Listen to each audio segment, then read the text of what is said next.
کما ارسلنا فیکم رسولا منکم یتلو علیکم آیاتنا ویزکیکم ویعلمکم الکتاب والحکمہ ویعلمکم ما لم تکونوا تعلمون،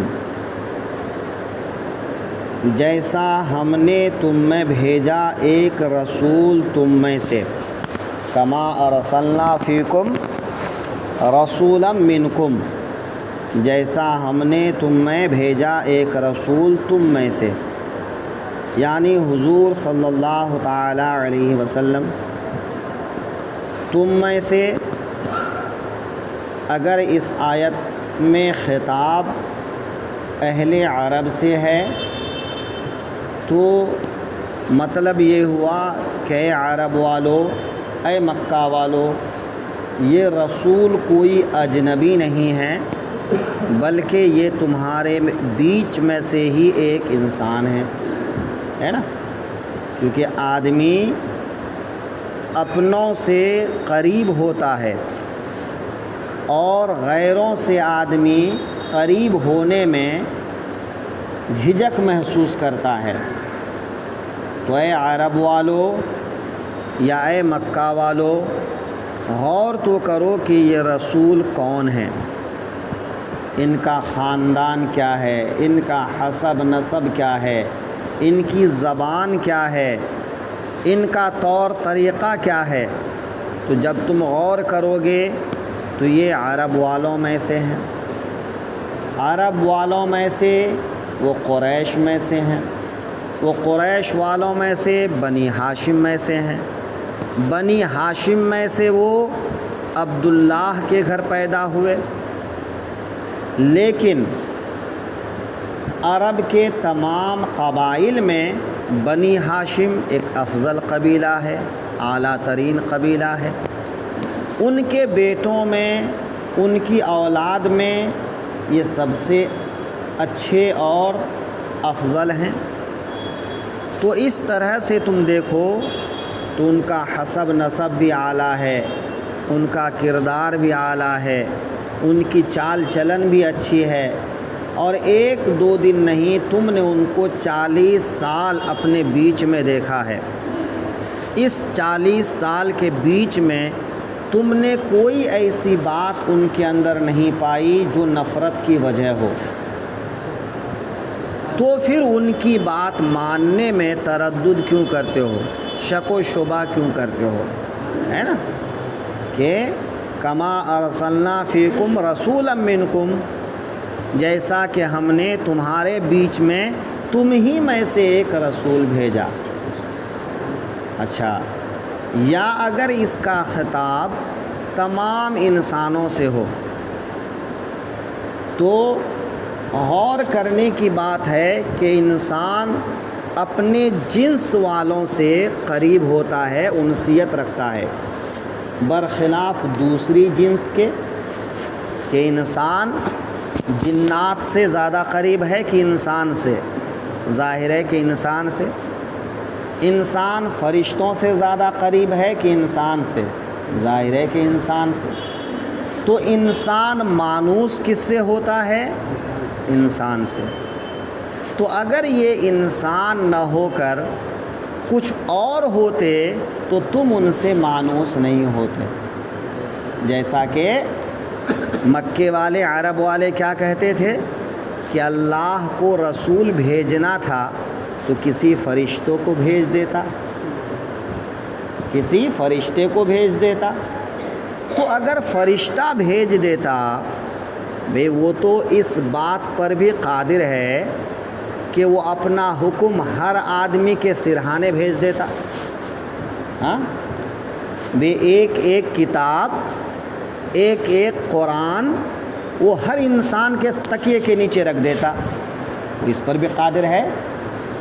وہ ہر انسان کو مسلمان بنا دیتا، وہ اس پر بھی قادر ہے۔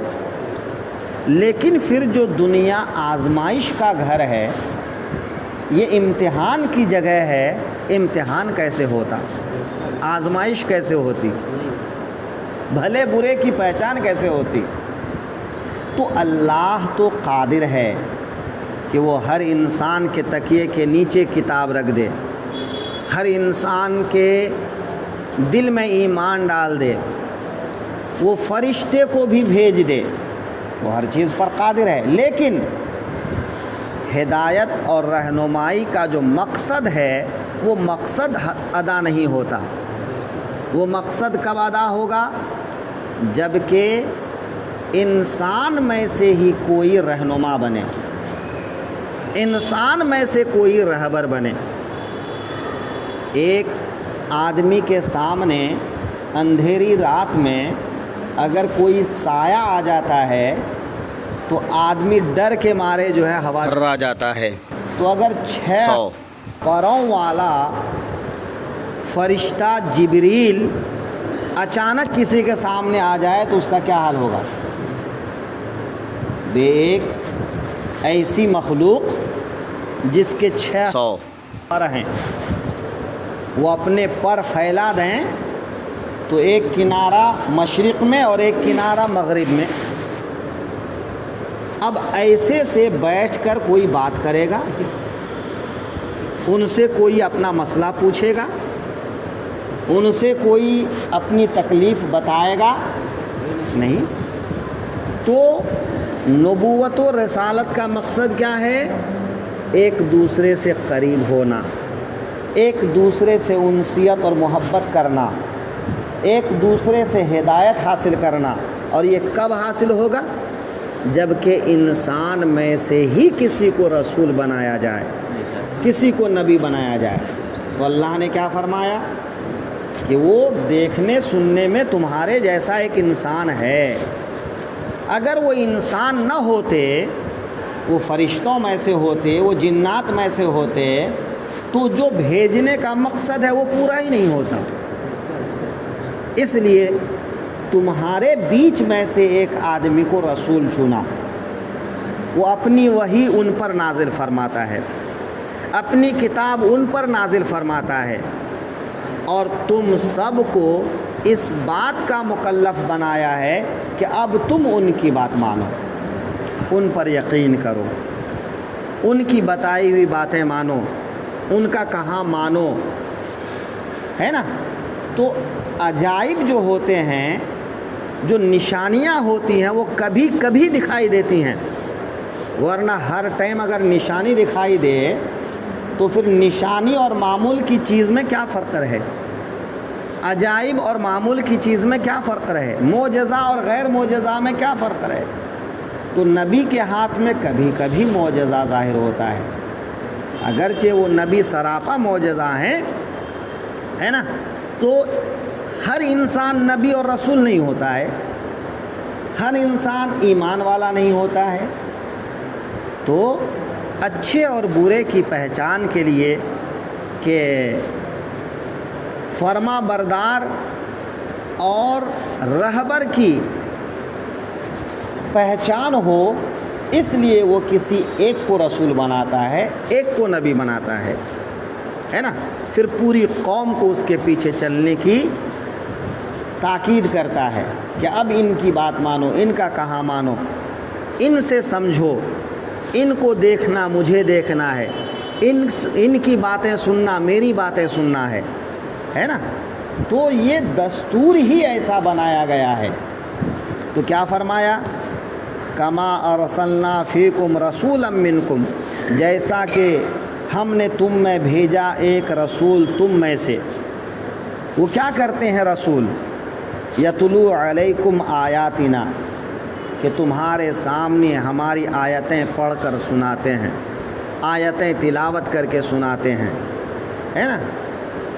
ہر کسی کے کان میں ایک آواز آنے لگے، گھڑ گھڑ گڑ گڑ گڑ گڑ گڑ گڑ گڑ گڑ، تو آدمی کیا ہوگا؟ سوچے گا میں پاگل تو نہیں ہو گیا ہوں، یہ کیسی آواز آ رہی ہے، یہ کس طرح کی آواز ہے؟ بھی آپ راستہ چلتے چلتے اچانک کوئی آدمی نام پکارے، اور جب آپ پلٹ کے دیکھیں تو آپ کا پہچاننے والا کوئی نہیں ہے، تو آپ کے دل میں وحشت طاری ہو جائے گی۔ تو وحی کی بھی ایک عجیب کیفیت تھی، الگ الگ طرح سے وحی نازل ہوتی تھی۔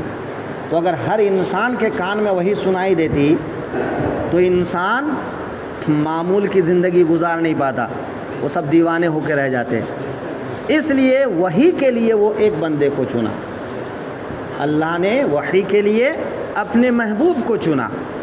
اب وہ محبوب کیا کرتے ہیں؟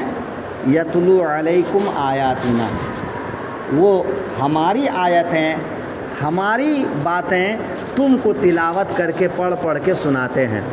تو اب ان کی باتیں سنو۔ یتلو علیکم آیاتنا، کہ تم پر ہماری آیتیں تلاوت فرماتا ہے، وَيُزَكِّيكُمْ، اور تمہیں پاک کرتا ہے۔ کس بات سے پاک کرتا ہے؟ تم کو نجاست سے، شرک سے، گندگی سے، گناہوں سے۔ کیسے پتہ چلا کہ پیشاب سے بچنا چاہیے؟ کیسے پتہ چلا پاخانہ پھرنے کے بعد ہونا چاہیے؟ آپ نے کسی بکرے کو دھوتے ہوئے دیکھا ہے؟ بیل کو دھوتے ہوئے دیکھا ہے؟ یہ انسانوں کا حصہ ہے، لیکن یہ انسان کو پتہ کیسے چلا؟ انسان کو پتہ چلا نبی کے ذریعے سے، رسول کے ذریعے سے۔ جس نبی اور رسول نے بیان فرمایا، اے لوگو پیشاب کے لیے بیٹھو تو نرم زمین دیکھ کے بیٹھو، پیشاب کے لیے بیٹھو تو ہوا کے رخ پر منہ کر کے مت بیٹھو، ہے نا؟ ایک یہودی یا نصرانی نے ایک صحابی سے کہا، ارے تم کس رسول کی بات کرتے ہو؟ وہ رسول جو پیشاب کرنا سکھاتے ہیں۔ تو صحابی تڑپ کے بولے، کہ نادان، تم اس کو معمولی سمجھ رہے ہو؟ ارے ہاں، میرا رسول وہ ہے جو ہم کو پیشاب تک کا طریقہ بتاتا ہے۔ وہ بڑی باتیں تو بتاتا ہی ہے، وہ پیشاب کرنا بھی سکھاتا ہے، کہ ایک انسان پیشاب کیسے کرے کہ وہ ناپاک نہ ہو، وہ پاک رہے، ہے نا؟ اب جو ہے ایک آدمی سخت زمین پہ تڑ تڑ تڑ تڑ پیشاب کرنا شروع کر دے گا تو کیا ہوتا ہے؟ پورا چھینٹا اوپر آ جاتا ہے نا؟ اب تیز ہوا ادھر سے آ رہی ہے اور اسی کے رخ پہ پیشاب کرنا شروع کر دیا، ہوا اڑ کے اوپر آتی ہے، پیشاب اڑ کے اوپر آ جاتی ہے۔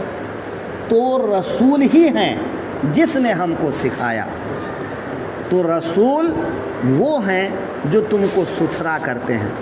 یہ ایک مثال ہوئی کہ انہوں نے پیشاب کا طریقہ سکھایا، پاخانہ کا طریقہ سکھایا، کھانے کا طریقہ سکھایا، سونے کا طریقہ سکھایا، عبادت کا طریقہ سکھایا، آپس میں ایک دوسرے سے ملنے ملانے کا طریقہ سکھایا، جینے کا سلیقہ سکھایا۔ وَيُزَكِّيكُمْ، کہ تم کو گناہوں سے وہ پاک کرتا ہے۔ اے انسان اپنی زبان کی حفاظت کر، اے انسان اپنی آنکھوں کی حفاظت کر، اپنے ہاتھ پاؤں کی حفاظت کر۔ تو یہ رسول ہی تو ہیں جو یہ سب کچھ بتاتا ہے۔ المسلم من سلم المسلمون من لسانہ ویدہ، اچھا مسلمان وہ ہے، پکا مسلمان وہ ہے جس کی زبان سے دوسرا مسلمان بچے، جس کے ہاتھ سے دوسرا مسلمان بچے۔ یہ ہاتھ اس لیے نہیں کہ کسی کے چہرے پہ مار دو، ہے نا؟ زبان اس لیے نہیں کہ کسی کو گالی دے دو۔ تو ہر چیز کی حفاظت کا طریقہ کس نے سکھایا؟ اسی نبی اور رسول نے۔ وَيُزَكِّيكُمْ، تم کو پاک کرتا ہے، ستھرا کرتا ہے ہر گناہ سے، شرک سے، بت پرستی سے، ہزاروں معبود کے سامنے تمہارے سر کو جھکنے سے وہ تم کو روکتا ہے، اور ایک معبود کے سامنے اپنا سر جھکانے کو کہتا ہے نا؟